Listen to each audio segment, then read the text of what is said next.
नमस्कार, म तेज प्रसाद काफले। आज म कक्षा 10 को नेपाली विषयको पाठ्यक्रममा समावेश गरिएको व्याकरणको विषय वाच्य र वाच्य परिवर्तन पढाउन गइरहेको छु। ल त सुरुवात गरौँ है।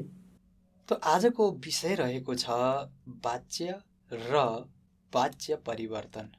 त यहाँनिर प्रयुक्त र जुन संयोजक आयो यसले दुईवटा शब्दलाई छुट्याउने काम गरेको छ, वाच्य अनि त्यो वाच्यलाई कसरी परिवर्तन गरिन्छ भन्ने कुरा उठेको छ। आज हामी अलिकति परिचय, त्यसपछि वाच्य परिवर्तन कसरी गर्ने, यसका प्रकार कति छन् भन्ने कुरालाई हेर्नेछौँ है त। लागौँ विषयतिर। त विषयमा जानुभन्दा पहिला वाच्य कसरी परिवर्तन हुन्छ र वाच्य भनेको के हो भन्ने कुरालाई स्पष्ट पार्न म तपाईहरुलाई एउटा अनुच्छेद देखाउँछु। पहिला हेर्नुस् है त। ल हेर्नुस् त, मैले यहाँ एउटा अनुच्छेद दिएर आएको छु। त हाम्रो शीर्षक त भइ नै हाल्यो, वाच्य र वाच्य परिवर्तन भनियो है। दुईवटा कुरा रहेका छन्, वाच्य के हो र वाच्य परिवर्तन कसरी हुन्छ, यो कुरालाई म स्पष्ट पार्ने सन्दर्भमा यहाँ यो अनुच्छेद देखाउन गइरहेको छु। त म यो अनुच्छेद पहिला पढ्छु एकचोटि, कसरी परिवर्तन हुँदो रहेछ यो फरक तपाईहरुले एकचोटि बुझ्नुहुनेछ र यसको बारेमा म केही कुराहरू भन्नेछु है त। म लागे है अनुच्छेद पढ्न। सुनिताले रमाइलो कथा सुनाएकी थिइन्, मैले चाख मानेर सुन्दै थिएँ। म यहाँ पुगेँ। उनी कथा भन्दै जान्थिन्, म कथा सुन्दै जान्थेँ। अचानक बाहिर मानिसहरू ठुलो ठुलो आवाजमा कराउँदै थिए। हामी बाहिर गयौँ, मानिसहरू भाग्दै थिए, भिडमा केही मानिस पनि मरेछन्, हामी निकै दुखी थियौँ है। यहाँनिर यो एउटा अनुच्छेद रह्यो। अब यही अनुच्छेदलाई तल हेर्नुस् त, एकचोटि मैले पढेर सुनाउँछु, के फरक पाउनुहुन्छ तपाईहरुले। हेर्नुस् त, दोस्रो अनुच्छेद पढ्दैछु म। हेर्नुस् है, यहाँ दोस्रो अनुच्छेद दिएको, यो अनुच्छेद म पढ्न गइरहेको छु। सुनिताद्वारा रमाइलो कथा सुनाइएको थियो, चाख मानेर सुनिँदै थियो, कथा भनिँदै गइन्थ्यो, कथा सुनिँदै गइन्थ्यो। अचानक बाहिर ठुलो ठुलो आवाजमा कराइँदै थियो, बाहिर गइयो, मानिसहरूद्वारा भागिँदै थियो, भिडमा केही मानिस पनि मारिएछन्, निकै दुखी भइयो। फरक पाउनुभयो है त। यहाँनिर वाच्य परिवर्तनका केही नमुनाहरू मैले पेश गरेको छु। त्यसो भए वाच्य भनेको के हो, अनि वाच्य कति किसिमका छन् र कसरी परिवर्तन गरिन्छ भन्ने कुरामा आज हामी चर्चा गर्नेछौँ। त्यसो त वाच्य परिवर्तनको कुरालाई हामीले अलिकति छुनेछौँ र यसको दोस्रो श्रृङ्खला मैले प्रस्तुत गर्नेछु है। त अब पहिलो कुरा के बुझ्न जरुरी छ भने, वाच्य भनेको वास्तवमा वाक्यभित्र भनाइ हो। वाक्यभित्र हुने, जुन सुनिताले रमाइलो कथा सुनाएकी थिइन् भन्ने एउटा वाक्य छ यहाँनिर प्रस्तुत। यो वाक्यले भन्न खोजेको कुरा भनाइ हो है त। यहाँनिर बुझ्नुपर्ने कुरा है। र वाक्यमा बुझ्नुपर्ने कुरा है त, वाक्यमा कर्ता, कर्म वा क्रियाको भावमध्ये कुन प्रमुख छ भनेर छुट्याउने काम वाच्यले गर्दछ। एकचोटि फेरि के को हेर्नुस् त, कर्ताको, कर्मको अनि क्रियाको कुन चाहिँ काम महत्त्वपूर्ण छ भन्ने कुरा वाच्यले पहिचान गर्दछ। त वाच्य भनेको के रहेछ त, वाच्य भनेको भनाइ रहेछ, भन्ने तरिका रहेछ। हेर्नुस् न, पहिलो वाक्यमा सुनिताले रमाइलो कथा सुनाएकी थिइन् भन्ने वाक्यलाई सुनिताद्वारा रमाइलो कथा सुनाइएको थियो भनेर यहाँनिर यसरी प्रस्तुत गरियो। त परिवर्तन गर्ने कुरा जुन यहाँ प्रस्तुत क्रियापद छ, सुनाएकी थिइन्, यहाँनिर हामीले परिवर्तन गर्यौँ, सुनाइएको थियो है। त यहाँनिर सुनाएकी थिइन् भन्ने क्रियापद हामीले कर्तालाई हेरेर परिवर्तन गरेको हेर्नुस्, सुनितालाई हेरेर। त प्रस्तुत सुनाइएको थियो भन्ने क्रियापद हामीले कर्मलाई हेरेर प्रस्तुत गरेको। यहाँ कथा के हो त, कर्म। यसरी हामीले परिवर्तन गर्छौँ। यसका प्रकार के छन्, कसरी जाने भन्ने कुरालाई म स्पष्ट पार्न चाहन्छु। त विषय त उही नै हो, वाच्य र वाच्य परिवर्तन। मैले भर्खरै एउटा अनुच्छेद प्रस्तुत गरेँ र मैले भने वाच्य भनेको वाक्यभित्रको भनाइ हो र वाक्यमा कर्ता, कर्म र क्रिया कुन प्रमुख हो भन्ने कुरा वाच्यले स्पष्ट पार्छ। र यो कुरा यहाँनिर म टिप्पण गर्न चाहन्छु। जस्तै है, हरिले घाँस काट्यो, अनि यसै गरी अर्को वाक्य छ, हरिद्वारा घाँस काटियो, अनि अर्को दियो खुब हाँसियो। त मैले प्रस्तुत यहाँ तीनवटा वाक्यहरू प्रस्तुत गरेँ। मैले यहाँ बुझाउन खोजेको कुरा खासमा के भने, मैले अगाडि नै भने वाक्यमा कर्ता कर्म वा क्रियाको भावमध्ये कुन प्रमुख हुन्छ भनेर वाच्यले छुट्याउने काम गर्दछ। त्यसैले प्रस्तुत पहिलो नम्बरको वाक्यमा हरि भन्ने जुन कर्ता रहेको छ, यो कर्तालाई हेरेर यहाँ काट्यो भन्ने क्रियापद राखिएको छ। यो कुरो बुझ्नु पर्यो हामीले। त्यसैले यो वाक्यमा क्रियाले के को बारेमा भनेको छ हेर्नुहोस् त, कर्ताको बारेमा भनेको छ है। यसै गरी हेर्नुहोस् तल्लो वाक्यमा हरिद्वारा घाँस काटियो भन्ने वाक्यमा यहाँ घाँस भन्ने जुन कर्म रहेको छ, यो कर्मलाई हेरेर क्रियापद परिवर्तन गरिएको छ, काटियो। हेर्नुहोस् है, यो हरिलाई हेरेर हामीले काटियो परिवर्तन गरेको होइन कि घाँस कर्मलाई हेरेर चाहिँ काटियो क्रियापद प्रयोग गरियो। त्यसैले प्रस्तुत वाक्यमा क्रियाले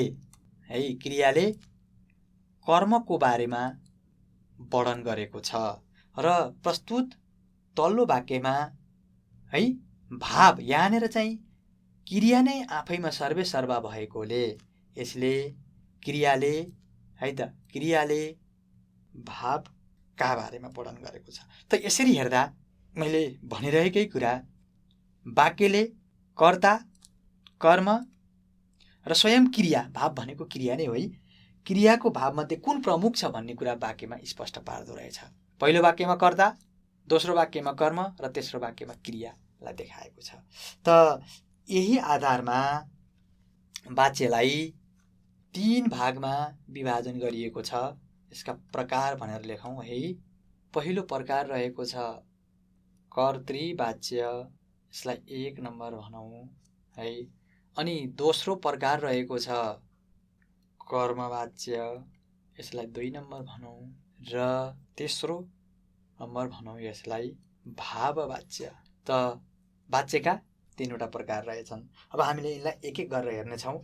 कर्तृवाच्य कस्तो वाक्य हो, कर्तृवाच्यबाट कर्मवाच्य र भाववाच्य कसरी बनाइन्छ, कस्ता कस्ता कर्तृवाच्यहरूबाट कर्मवाच्य बन्दो रहेछ, अनि कस्ता कस्ता कर्तृवाच्यबाट भाववाच्य बन्दो रहेछ, भाववाच्यबाट कर्मवाच्य बन्छ या बन्दैन, कर्मवाच्यको वाक्यलाई हामी भाववाच्य बनाउन सक्छौँ कि सक्दैनौँ है, यी कुरा हामी यसमा छलफल गर्नेछौँ। त्यसैले आजको पहिलो पाठ हुनेछ हाम्रो कर्तृवाच्य। लागौँ है त त्यता।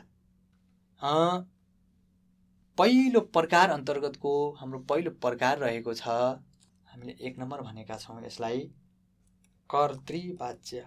अब कस्ता खालका वाक्यहरू कर्तृवाच्य हुन् त, लागौँ त्यतातिर। मैले तपाईहरुलाई जुन सुरुमा एउटा अनुच्छेद देखाएको थिएँ, म एकचोटि फेरि देखाउन चाहन्छु। प्रस्तुत पहिलो अनुच्छेदमा रहेका सबै वाक्यहरू कर्तृवाच्यका वाक्यहरू। यहाँ कर्ता प्रमुख भएर अनि क्रियापद बनेका छन्। भन्नुको तात्पर्य जति पनि क्रियापद यहाँ प्रस्तुत छन्, हेर्नुस् त, म यहाँ एकचोटि रेखाङ्कन गर्छु है। हेर्नुस् है, सुन्दै थिएँ, हेर्नुस्, भन्दै जान्थिन्, हेर्नुस् यहाँ प्रयुक्त क्रियापद है। यहाँनिर सुन्दै जान्थेँ, कराउँदै थिए, गयौँ, मानिसहरू भाग्दै थिए, जुनसुकै काल जुनसुकै भाव हुन सक्छन्, मरेछन्, थियौँ। त प्रयुक्त क्रियापद कर्तालाई हेरेर लेखिएको। यहाँ मलाई, मसँगको सम्बन्ध यो क्रियापदसँग छ। हेर्नुस् त, उनीसँगको सम्बन्ध भन्दै जान्थिनसँग छ है, मानिसहरूको सम्बन्ध कराउँदैसँग छ। यसरी यो कर्तृवाच्यको उदाहरण हो। अब यहाँनिर एउटा बुझ्नुपर्ने कुरा के छ भने, कर्तृवाच्य है, हामीले क्रियापदका प्रकारहरू पढेका छौँ, सकर्मक अनि त्यसै गरी अकर्मक। अब कर्तृवाच्य सकर्मक क्रियाको पनि र अकर्मक क्रियाको पनि बन्छन्। अब यहाँ के हो त सकर्मक र अकर्मक, एकचोटि यो कुरा हामी स्पष्ट हौँ है त। सबैभन्दा पहिला सकर्मक क्रिया पहिचान गर्नको लागि है त, पहिला केही उदाहरण देखाउँछु म है। जस्तै भनौँ यहाँनिर म केही वाक्य टिप्दैछु, हेर्नुहोस्। हरिले खाना पकायो, यसलाई क नम्बर भनौँ है। ख नम्बर हेर्नुहोस्, तिमीले काम गर। अनि ग नम्बरको वाक्य पनि हेर्नुहोस्, बहिनी रोई। अनि घ नम्बर पनि हेर्नुहोस्, उनीहरू बेसरी हाँस्लान्। अनि अन्तिम एउटा वाक्य हेरौँ, उसले भाइलाई कुट्यो। त प्रस्तुत 5वटा वाक्यमा हामी सकर्मक र अकर्मक क्रियाको पहिचानको सन्दर्भमा छौँ है त। पहिला क्रियापद हामीले चिनिहालौँ। क्रियापद कुन कुन हुन् हेर्नुहोस्। पकायो क्रियापद हो, गर क्रियापद भयो, रोई क्रियापद भयो, हेर्नुहोस् हाँस्लान क्रियापद भयो, कुट्यो क्रियापद भयो, हो पक्कै पनि। अब यी क्रियापद कुन क्रियापद सकर्मक हुन्, कुन क्रियापद अकर्मक हुन्, कसरी पहिचान गर्ने त? सजिलो तरिका छ, हेर्नुहोस् त। म यहाँनिर लेख्दैछु। सकर्मक र अकर्मक क्रिया चिन्हको लागि के र कसलाई, अरू होइन। यो सामान्यतया सकर्मक र अकर्मक चिन्ने एउटा तरिका हो। के र कसलाई भनेर प्रश्न गर्दा यदि उत्तर आउँछ भने त्यो क्रियापद सकर्मक हुन्छ, यदि उत्तर आउँदैन भने त्यो के हुन्छ, त्यो अकर्मक क्रिया हुन्छ। हेर्नुहोस् है त, म यहाँ गरेर देखाउँछु। हेर्नुहोस् त। हरिले खाना पकायो। के पकायो? खाना पकायो। त्यसो भए पकायो धातु के रहेछ? सकर्मक रहेछ, हो पक्कै पनि। त्यसैले यहाँनिर नोट आउट गरिहालौँ।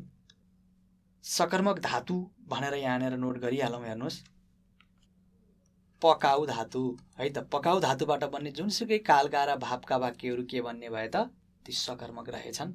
अनि तिमीले काम गर। के गर? काम गर। त्यसैले गर धातु पनि के रहेछ हेर्नुहोस् त, गर धातु पनि सकर्मक रहेछ, हो। यसै गरी अझै तल जाउँ। हेर्नुहोस्, बहिनी रोई। के रोई? उत्तर आयो? आएन। त्यसैले हेर्नुहोस् त, रोई रु धातु के रहेछ त? रु धातु अकर्मक रहेछ, हो। हेर्नुहोस् है, मैले यहाँ माथि टिपेको छु सकर्मक अकर्मक, यहाँ टिप्ने प्रयास गरेको छु, हेर्नु होला। अनि उनीहरू बेसेरी हाँस्लान्। के हाँस्लान्? उत्तर आउँछ र है। मात्र के र कसलाई भनेर प्रश्न गर्ने, मैले अघिदेखि भनिरहेको छु। अरू प्रश्न नगर्ने, के र कसलाई है। के हाँस्लान्? आएन उत्तर। त्यसैले हाँस धातु पनि अकर्मक रहेछ। यसै गरी उसले भाइलाई कुट्यो। के कुट्यो? आएन। तर कसलाई कुट्यो? भाइलाई कुट्यो, उत्तर आयो है त। त्यसैले कुट धातु के रहेछ त? कुट धातु सकर्मक रहेछ। यसरी हामीले क्रियापद चिन्न सक्छौँ। यस्ता धेरै हुन सक्छन् धातुहरू। जस्तो हेर्नुहोस्, पर धातु सकर्मक हो, सम्झिनुहोस् त। अरू के होला? नाच धातु के हुन्छ होला? नाच धातु अकर्मक भयो। हेर्नुहोस्, मैले यहाँ तल लेखेको छु, हेर्नुहोस्, नाच धातु अकर्मक भयो, होइन र। यसै गरी हिँड धातु के हुन्छ होला? वाक्य बनाएर हेर्नुहोस् न। हिँड धातु, ऊ हिँड्यो।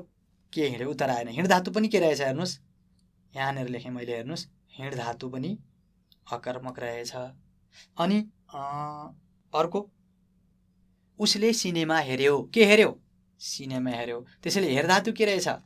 हेर धातु फेरि सकर्मक भयो। यसरी हामीले धेरै हेर्न सक्छौँ है। ऊ गयो। के गयो? उत्तर आएन है। त्यसैले जा धातु के रहेछ? अकर्मक रहेछ है। यसै गरी सुत धातु पनि अकर्मक हुन्छ। ल हेर्नुहोस्, यसरी हामीले चिन्न सक्छौँ। एकदमै चिन्न आवश्यक छ। यदि हामीले सकर्मक र अकर्मक चिन्न सकेनौँ भने वाच्य परिवर्तन गर्न अलिक गाह्रो हुन्छ है। त किन यस्तो सन्दर्भको कुरा गरिरहेको छु अहिले स्पष्ट हुन्छ। हेर्नुहोस् है।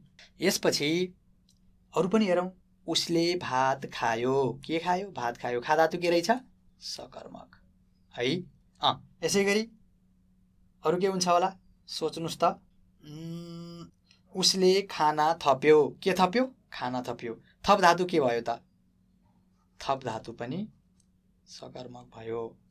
अरू है। यसरी क्रियापदलाई हामीले सकर्मक र अकर्मक बनाउन सक्दा रहेछौँ। ल हेर्नुहोस् है, आदि हुन्, यहाँ अरू पनि हुन सक्छन् है। यसै गरी अकर्मक क्रिया। अब यहाँनिर अकर्मक क्रियाहरू प्रयुक्त गरेका यी क्रियापदहरू जुनसुकै वाक्य बनाउँदा पनि, भन्नुको तात्पर्य जुनसुकै कालका जुनसुकै भावका बनाउँदा पनि आखिरमा यी के हुन्छन्? अकर्मक नै हुन्छन्। यो कुरा हामीले बुझ्नु पर्यो। भन्नुको तात्पर्य जस्तै हेर्नुहोस् है, यहाँनिर हेर्नुहोस् त, पहिलो वाक्यमा हरिले खाना पकायो भन्ने वाक्यमा पकाउ धातु त हामीले सकर्मक अघि नै भनिसक्यौँ होइन। अब हरिले खाना पकाउला, त्यो पनि सकर्मक नै हुन्छ है। त यहाँनिर मैले प्रयुक्त गरेका यी जति पनि 5वटा वाक्य छन्, यी सबै के हुन् त?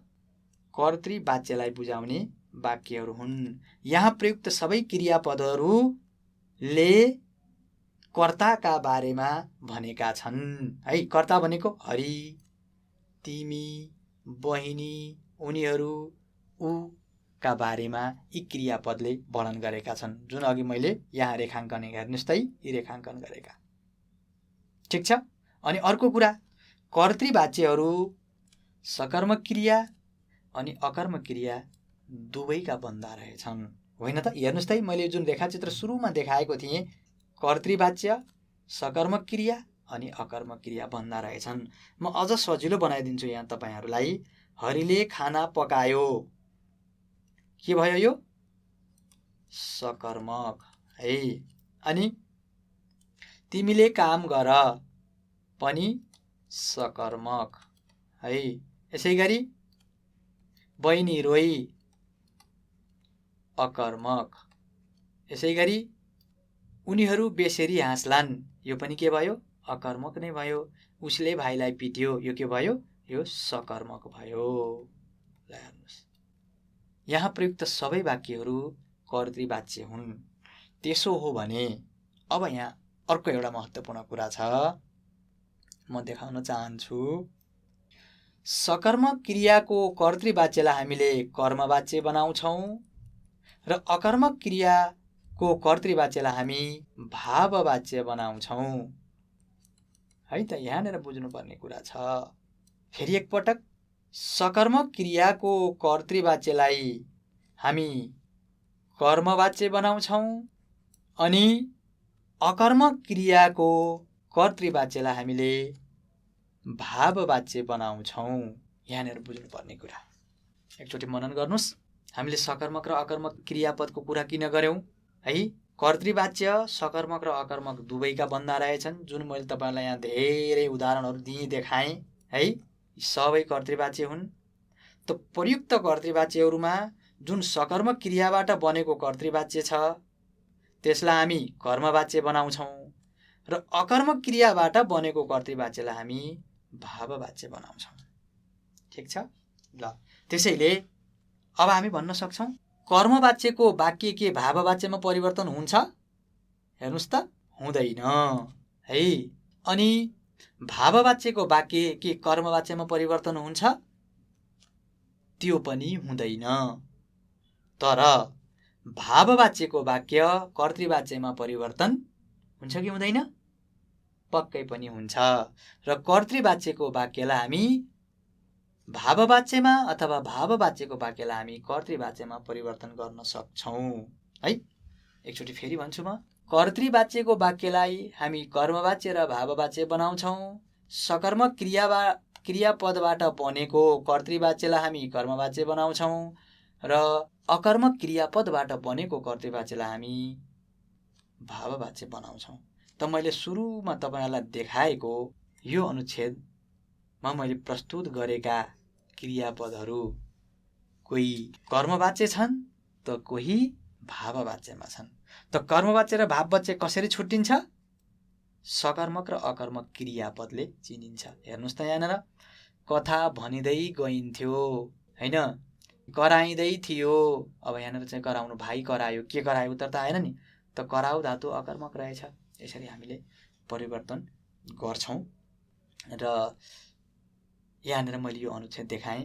हामी पाठको अन्त्यमा आइसकेका छौँ र आज मैले तपाईँहरूलाई वाच्य भनेको के हो, वाक्यमा वाच्यको भूमिका के हुन्छ, अनि वाच्य कति किसिमका छन् र त्यो किसिमका मध्ये कर्तृवाच्यको मैले आज चर्चा गरेँ है।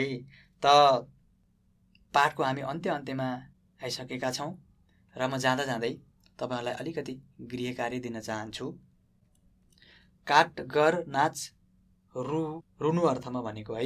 हाँस, जा, पढ, पकाऊ, समाऊ, सुत, उठ, हिँड, हेर जस्ता धातुहरूको सहयोगबाट एकैवटा कर्तृवाच्यका वाक्यहरू बनाउनुहोस् है। जुनसुकै काल जुनसुकै भावमा पनि बनाउन सक्नुहुनेछ। जस्तै म एउटा देखाइदिन्छु है त। हेर्नुहोस्, जस्तै मैले हेर धातु लिएँ। ल हेर्नुहोस् है, उनीहरूले हिमाल हेरुन्। मैले एउटा उदाहरण देखाइदिएँ। र के पनि गर्नुहोला भने सकर्मक र अकर्मक क्रियापदको पहिचान गर्नुहोस् है। वाक्य बनाउनुहोला र कुन कुन क्रियापद सकर्मक र अकर्मकका हुन् ती चिन्नुहोला है त। ल आजलाई यति नै। कुनै त्यस्तो समस्या सल्लाह सुझाव भएमा हामीलाई इमेल पनि गर्न सक्नुहुनेछ। हाम्रो इमेल ठेगाना रहेको छ learning@jerwak.edu.np। हस्त धन्यवाद।